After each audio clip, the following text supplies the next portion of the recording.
going on, everybody? Welcome back to Driver's Side. If you're new to the channel, I'm Drew, and on this channel we post weekly automotive content, so make sure to subscribe down below if that's something you're interested in. But today we're going to talk about 5 of the most iconic cars in movies.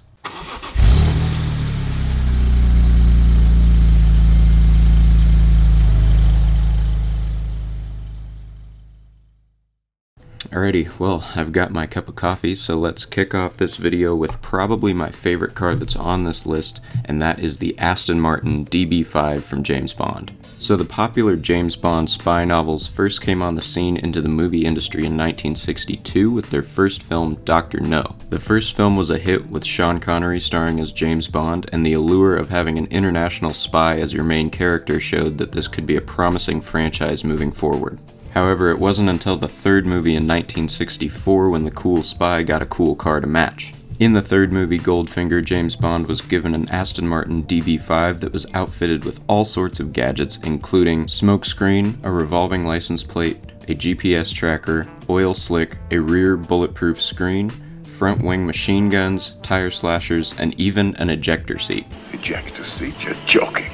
The car was such a hit and added to James Bond's cool factor so much that it was seen in many more James Bond movies to come. The DB5 made appearances in Thunderball, GoldenEye, Tomorrow Never Dies, Casino Royale, Skyfall, and Spectre. Because of its role in Goldfinger and many other Bond films, the Aston Martin DB5 has gotta be one of the most famous and recognizable cars in history.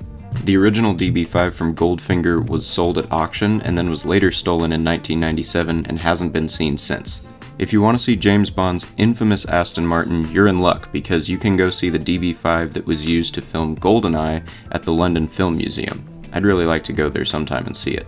Maybe we can make that happen sometime. Number 2 for today's video is probably the most famous car in film history, and that is the DeLorean from Back to the Future. Back to the Future, which came out in 1985, features time travel, a crazy scientist, and saving a marriage, so basically the makings of a classic 80s movie.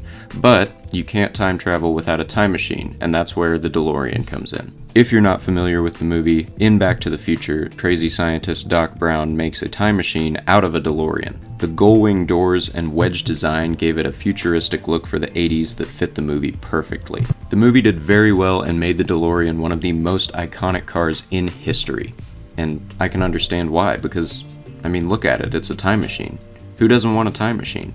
One thing you may not know, though, is at the time of the movie in 1985, the DeLorean Motor Company was a failing brand. They had only made the one model, called the DeLorean, and production ended in 1983, putting the brand out of business before the movie even came out. There were 6 DeLorean chassis that were used for the filming of the movie, a couple of which were actually lightened so that they could do the flying scenes, and 3 still exist today. Universal owns 2 of these models, which it occasionally displays at events, and the official Back to the Future DeLorean is on display at the Peterson Automotive Museum in LA.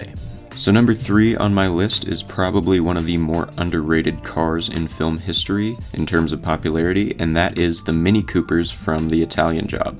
So a movie that was filmed in the 1960s that features a heist, really nice cars, beautiful scenes in Italy, and music by Quincy Jones are the makings of a classic movie. The movie actually has a long list of incredible cars such as the Lamborghini Miura, more than one Jaguar E-Type, an Aston Martin DB4, as well as others. But if you're a criminal looking for a heist car, what could be better than a Mini Cooper?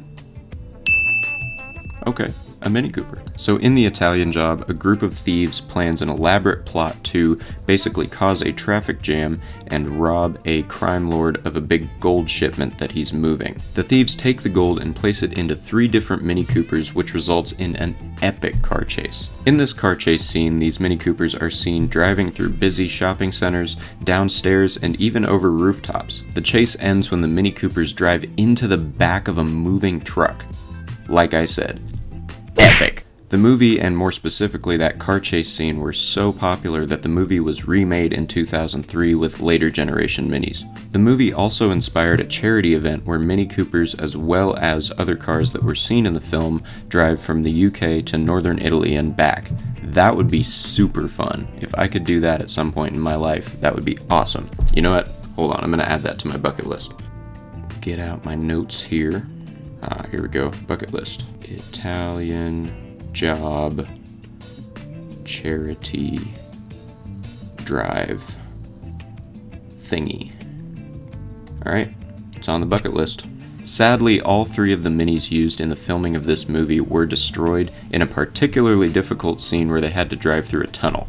So if you wanted to see them, you can't, but you can go watch that car chase scene over and over again if you want. For number 4 on the list, we're bringing it back to America with the Trans Am from Smokey and the Bandit. I'm going to tell you right now that there is no better trio in film history than the Trans Am, Burt Reynolds, and his mustache.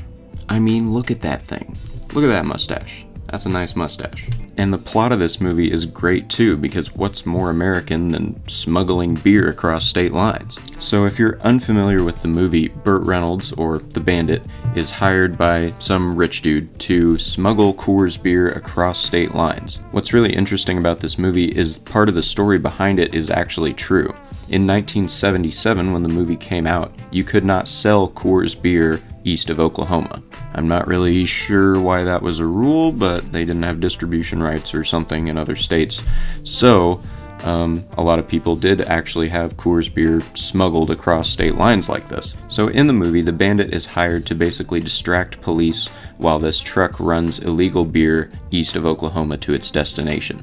And what does the man with the stash choose as his ride of choice?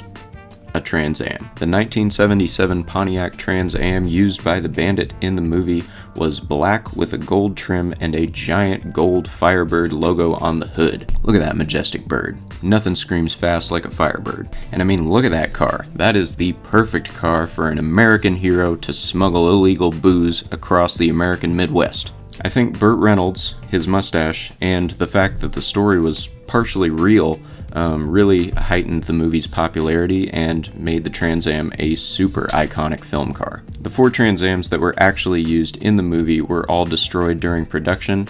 The only sort of original Trans Am that still survives is a promotional car that they used during the release of the movie. So number 5 on my list is one of the more badass cars that's on the list, and that is the Ford Mustang GT from the movie Bullitt. So, the movie Bullitt was a crime thriller that featured Steve McQueen, who was a renowned actor as well as a very skilled motorcycle rider and race car driver. So he earned some car guy points for that one, and that's probably another reason the Mustang from the movie is so iconic. Bullitt is famous mainly for its car chase scene, which is regarded as one of the best car chase scenes in film history. In this famous car chase scene, Steve McQueen in his Ford Mustang GT chases hitmen who are in a Dodge Challenger RT through the streets of San Francisco. This is a very high action chase scene, ending in the Challenger being run off the road by McQueen and running into a gas station where it explodes.